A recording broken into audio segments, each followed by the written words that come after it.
Earthquake earthquake होता क्या है, अर्थक्वेक है क्या, अर्थक्वेक से होगा क्या, एक शॉर्ट वीडियो में आपने देखा होगा अभी। अर्थक्वेक, भूकंप, जलजला, ये एक कुदरती या नेचुरल डिज़ास्टर है। इसको रोका नहीं जा सकता, इससे बचा जा सकता है। इसके नुकसानात क्या क्या हो सकते हैं, बिल्डिंग बनाने में क्या ध्यान देना चाहिए, एक बहुत लंबा और बहुत वास्ट टॉपिक है। बट ये जो हम लोग देखे अभी वीडियो, ये म्यांमार का है।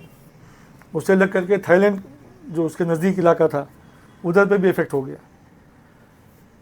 7.2 मैग्नीट्यूड का अर्थक्वेक था। 7.2 से 7.4 मेजर किया रिक्टर स्केल के ऊपर में। अब आप पूछेंगे मैग्नीट्यूड क्या है और रिक्टर स्केल क्या है, तो ये रिक्टर स्केल आपके स्क्रीन पर देख लीजिए। एक पैमाना है मेजर करने का कि अर्थक्वेक असल में उसका इम्पैक्ट कितना था, उसको कैसे नापा जाए। तो वो मेजरिंग सिस्टम को रिक्टर स्केल बताया गया है। रिचर्ड जो एक साइंटिस्ट उन्होंने इसको डिस्कवर किया था और उस पर मालूम पड़ता है कि इसका इम्पैक्ट कितना था। अभी इम्पैक्ट होने के बाद जो सबसे बड़ी चीज़ होती है, सबसे ज़्यादा जो तबाही होती है, वो अर्थक्वेक के एपिसेंटर के नज़दीक होती है। एपिसेंटर क्या होता है? एपिसेंटर एक वो जगह होती है जहाँ से हरदम मोमेंट चालू होते हैं, अर्थक्वेक का करंट निकलना चालू होता है। और ये ज़मीन के कम से कम 3 किलोमीटर, 5 किलोमीटर, 10 किलोमीटर नीचे, एकदम below the crust of the earth, उसमें करंट जनरेट होता है। और जो पास ऑन होता है, भागने की कोशिश करता है, उसके बाद ज़मीन की प्लेट्स हिलती हैं, ऐसे इस तरीके से हिलती हैं या यूँ ऊपर की तरफ मारता है। तो उस करंट के बीच में जो चीज़ें कमज़ोर पड़ेगी उसको गिराता हुआ जाएगा। वो हम लोग देखते हैं कि अर्थक्वेक में बिल्डिंगें गिर रही हैं, छोटे मकानात गिर रहे हैं, ज़मीन फट जाती है। ज़मीन फटती क्यों है? करंट को क्या है बताते ना, पानी, आग और हवा जो है अपना रास्ता बना लेती है। तो करंट जो है अपना रास्ता बना के जब तक उसकी एनर्जी लॉस नहीं होगी तब तक वो एक्टिव रहेगा और उसके बीच में आने वाली हर चीज़ को नुकसान करेगा। इसके मोमेंट से अभी आप देखेंगे कि मेट्रो ट्रेन भी बाकायदा पूरी हिल चुकी है। मतलब प्लेटफॉर्म पे खड़ी गाड़ी भी पूरा आपस में टकराने जैसी पोजीशन होगी। अर्थक्वेक के नुकसान तो बहुत कुछ है। कुछ नुकसान आपके सामने देखा, बड़े टावर्स, बड़ी बिल्डिंग में जो सेफ्टी मेजर्स होना चाहिए। हमारे टीचर थे मिस्टर NKR, उनका कहना था हाई राइज हाई रिस्क। एकदम सिंपल, बुक पे बल्कि बोर्ड पे लिख दिया था ना, हाई राइज हाई रिस्क। तो जितनी ज़्यादा ऊंची बिल्डिंग जाती है उतना ज़्यादा उसमें रिस्क बढ़ जाता है। एकदम सिंपल फंडा है। देखिए, अर्थक्वेक डायरेक्ट नहीं आता, कभी भी एक इंडिकेशन मिलता है, या तो साउंड आएगी, या तो जर्क होगा, या तो थोड़ा सा वाइब्रेशन आएगा।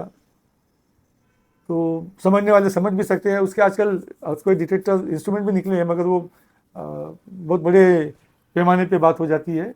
नॉर्मल आदमी ने क्या करना चाहिए अगर अर्थक्वेक हो जाता है? तो पहली बात तो अगर बिल्डिंग नहीं गिरी है और आप सेफ हैं तभी आप ये सब कर पाएंगे, वरना अगर ऊपर वाले ने इतना मौका नहीं दिया, आपके सर पे आपकी बिल्डिंग की छत आ गई, तो आई डोंट थिंक कि हमारे पास कोई ऑप्शंस रहते हैं सिवाय इसके कि जो कुदरत करे वो। फिर भी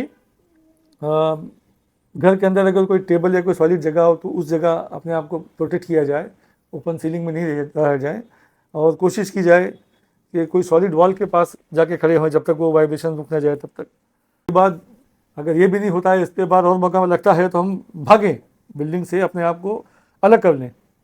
अलग करने में एक बात खास तौर से नोट करें कि लिफ्ट का इस्तेमाल बिल्कुल नहीं करें। लिफ्ट का इस्तेमाल कतई नहीं करें, not at all. Lift should not be use, क्योंकि लिफ्ट ऐसा है कि ज़रा सा अगर उसका एंगल चेंज हुआ तो अटक जाएगी, उसका पूरा मैकेनिज्म भी फेल हो जाएगा, उसका सेफ्टी लॉक है, सब कुछ फेल हो सकता है। In case of earthquake never use lift. Earthquake होने के शक्ल में आपको लिफ्ट कभी यूज़ नहीं करना। आपको भागना अगर बिल्डिंग से तो सीढ़ी के जरिए जाओ, या अगर कोई रस्सी या कुछ रूप मिलती है, कोई और दूसरा तरीका मिलता है निकलने का, हो सकता है फायर ब्रिगेड आ जाए, कुछ आ जाए, तो आप उनके साथ इवैक्यूएट कर सकते हो।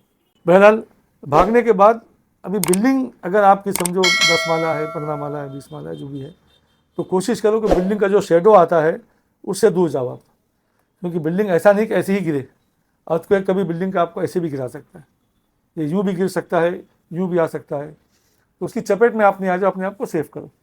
बीइंग एन इंजीनियर हमारी ड्यूटी ये है कि हम लॉसेस नहीं होने दें, लॉसेस नहीं होने दें, मगर फिर भी लॉसेस हो सकते हैं। नेचर के सामने हर आदमी बेबस है। 1994 में अर्थक्वेक आया था अहमदाबाद में, कच्छ में, भुज में और महाराष्ट्र के किलारी में। हम इंजीनियर्स को थिंक ओवर करने पर लगाया कि भाई क्यों ऐसा हुआ, इतने नुकसान क्यों हुए, छोटे मकान क्यों गिर गए, क्या हो गया।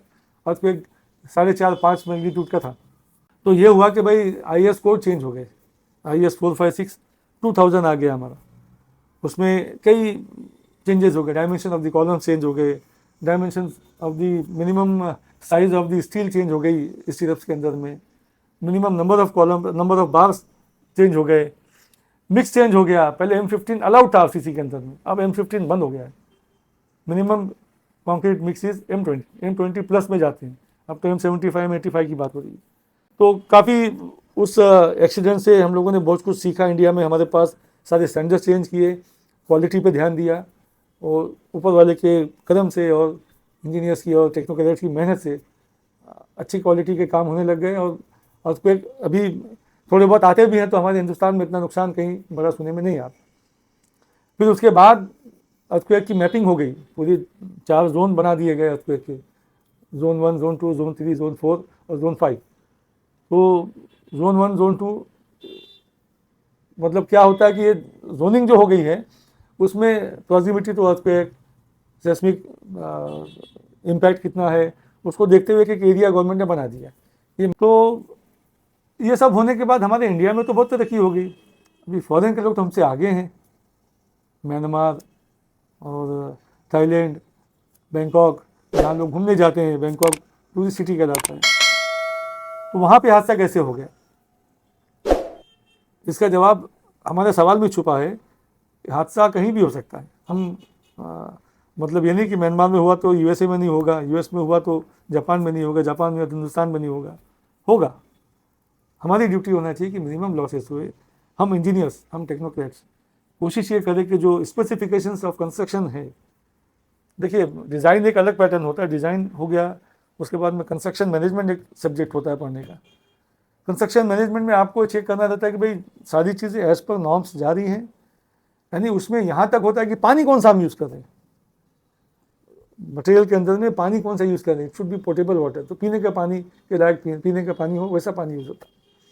और कंक्रीट कैसा बन रहा है, उसके बाद प्लेसमेंट ऑफ स्टील कैसा है, उसके बाद कंक्रीट का कॉम्पेक्शन कैसा है, उसके बाद उसकी क्यूरिंग कैसी है, शटरिंग कैसी थी, प्रॉपर हुई थी नहीं थी, हर चीज़ें बारीक बारीक चीज़ें आप देखेंगे बड़ी साइट पर, तो कई लोग लगे रहते हैं देखने के बाद आपसे। तो वो सब चीज़ों से ओवरऑल स्पेसिफिकेशन अगर फॉलो होगा, उस पर रिगरसली अगर काम होगा और उसी के हिसाब से काम होगा, तो 90% चांसेस है कि मतलब बिल्डिंग सेफ है। फिर भी 10% में ब्रैकेट रख रहा हूँ, क्योंकि नेचर के आगे हम लोग जा सकते नहीं। कुदरत की मार कहाँ लगेगी और कैसे लगेगी वो हम नहीं बयान कर सकते। अर्थक्वेक नहीं आए ऐसा कोई फॉर्मूला नहीं है। अर्थक्वेक कहीं भी कभी भी किसी भी ताकत का आ सकता है। ये बटन ऊपर वाले के हाथ में। मैं आपको डरा नहीं रहा हूँ, ये हकीकत बता रहा हूँ, क्योंकि फ्लड नहीं आए ये नहीं बोला जा सकता, तूफान नहीं आएगा ये नहीं बोला जा सकता, ये ऊपर वाले के हाथ में। आता कैसे है उसके सिस्टम को इंजीनियर्स ने पढ़ा है, साइंटिस्ट ने पढ़ा है, वो डिफाइन करके बुक में रख दिया है, मगर लाता कौन है ये सोचने की बात है। जो लाता है वही हमारा विधाता है, और हमको अपनी ताकत दिखा करके ऊपर वाला बार बार दिखाता है कि नहीं, हम तुमसे हट करके, दुनिया से हट करके, दुनिया वालों तुमसे हट करके एक ताकत है जो दुनिया चला रही है। और मेरी ये बात थोड़ी सी घूम गई, लेकिन अच्छा है घूम गई। जो लोग दुनिया की ताकत में अपने आप को बड़ा 30 मार खा, प्राइम मिनिस्टर, होम मिनिस्टर और कौन कौन से मिनिस्टर बन के लाल बत्ती बॉडीगार्ड के साथ घूमते हैं, मैं उनको भी बोल रहा हूँ कि ऊपर वाले से डरो, इंसाफ करो। लोगों के साथ अगर ऊपर वाले ने पावर दिया है तो अपनी अपनी पब्लिक का, अपने लोगों का ध्यान रखो। जिस काम के लिए अपने को पावर मिला है वो काम करो, तो बुराइयाँ कम होगी। बुराई कम होगी तो ऊपर वाले का कहर कम आएगा। और जब कहर कम आएगा तो मैं समझता हूँ अर्थक्वेक भी नहीं आएगा। इस बीच में एक वाक़या और हो गया हमारे साथ। अर्थक्वेक तो आया, उसके बाद मेरे पुराने क्लाइंट हैं मिस्टर जीतू भाई, ये भिवंडी के हैं, तो उन्होंने मुझे फ़ोन किया और तस्वीरें भेजी कि सर मेरे रिलेटिव हैं, परनामाले पर रहते हैं और थाईलैंड में, तो ऐसा उधर क्रैक बैठ गया है। आप देखिए इमेजेस मैं आपको भेज रहा हूँ। तो मैंने उनको बताया कि भाई खाली करा लो। तो बोले सर आपके असिस्टेंट से पहले बात हो चुकी है, उन्होंने भी यही शब्द कहा कि पहले आप लोग एवेकेट किए। तो मैंने बोला जीतू भाई आपके रिश्तेदार वहाँ? तो बोले हाँ हमारे वो थे। और बोले सर मैं इतना घबराया था मुझे कुछ याद ही नहीं आया। फिर मुझे याद आया कि आपने मेरी बिल्डिंग 2012 में बचाई थी एक आइडिया से। वो आइडिया क्या थी, वर्टिकल सपोर्ट्स के बीच में जो है ना बीम्स में टाई नहीं था बराबर, उसको मैंने दूर किया था। लेकिन वो 2012 की बात उनको बराबर याद थी and he was having my number. मेरे को आई अप्रिशिएट हिम, मुझे अच्छा लगा। उन्होंने मुझे फ़ोन किया और बाद में थैंक्स का मैसेज भी भेजा। फिर ये भी कहा कि मैं आपके सारे वीडियो देखता हूँ और मुझे अच्छा लगता है सर, मैं बहुत खुश होता, मैं आपसे मिलने आने वाला हूँ करके। तो हम चाहेंगे कि जीतू भाई से एक डिस्कशन हम रखेंगे, उनकी बिल्डिंग का हमने क्या किया था। मगर ये लाइवली एग्जांपल मैंने इसलिए दिया कि देखो ये कैसा होता है, अर्थक्वेक जब आ गया, तूफान आ गया, सैलाब आ गया या कोई तबाही आ गई, तो आदमी का दिमाग नहीं काम करता है, आदमी का होश आवाज़ गायब हो जाता है कि अपने रिलेटिव, अपने पहचान के लोग, अपने रिश्तेदार, अपने दोस्त, अपने पड़ोसी, अपने भाई वो तकलीफ़ में आते हैं तो आदमी परेशान हो जाता है। उस बीच में आदमी जो है ना, जो फर्स्ट हेल्प आती है उसको ही भगवान की तरफ से देन समझ के ले लेता है। अब इनका फ्लैट मैंने खाली करा दिया, मुझे नहीं मालूम कोई नुकसान है कि नफ़ा है, मगर बेचारे ने बात मान के पूरा फ्लैट खाली कर दिया और वो इंडिया आ गए शायद। तो ऐसे और भी कई लोग तकलीफ़ में रहे होंगे, तो मेरी दुआ ऊपर से कि सबको मदद बराबर पहुँचे। लेकिन जीतू भाई का वाक़या वाकई मुझे थोड़ा सा याद आ गया अभी बात में। तो इससे ये मुझे सबक आया कि मेरे अच्छे काम को लोग अप्रिशिएट कर रहे हैं, ऊपर वाला भी देख रहा है, आप लोग भी देख रहे हैं, तो मेरे काम की चीज़ है। और इसी तरीके से बने रही, इसी को रिलेशन कहते हैं। 2012 का है, 2025 का है, 13 ईयर्स के बाद उनका फ़ोन आया और वो भी उनकी अपनी मदद के हिसाब से, और मुझे अच्छा लगा। Thank you very much Jeetu भाई।